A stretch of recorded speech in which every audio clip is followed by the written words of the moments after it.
തിരുവിതാംകൂർ ദേവസ്വം ബോർഡും ഏറ്റുമാനൂർ ദേവസ്വവും ക്ഷേത്ര ഉപദേശക സമിതിയും സംയുക്തമായി ഭക്തജനങ്ങളുടെ പങ്കാളിത്തത്തോടെ നടത്തുന്ന മൂന്നാമത് ഭജനോത്സവം ആരംഭിച്ചു.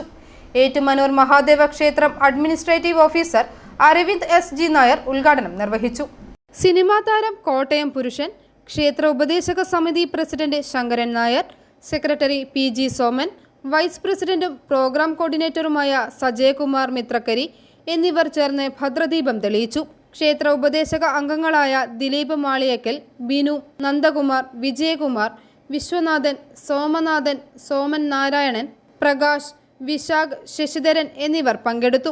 ഡിസംബർ 15 മുതൽ 26 വരെ എല്ലാ ദിവസവും വൈകുന്നേരം 7 മുതൽ കേരളത്തിലെ പ്രശസ്തരായ 14 ഭജൻസ് ട്രൂപ്പുകൾ പരിപാടികൾ അവതരിപ്പിക്കും. ഞായറാഴ്ച വൈകുന്നേരം നടന്ന ഭജനയ്ക്ക് കോട്ടയം നട്ടാശ്ശേരി ബ്രഹ്മസ്വരൂപ ഭജൻസ് നേതൃത്വം നൽകി. നിരവധി വിശ്വാസികൾ ഭജനയിൽ പങ്കെടുത്തു.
I4U News, Ettumanoor.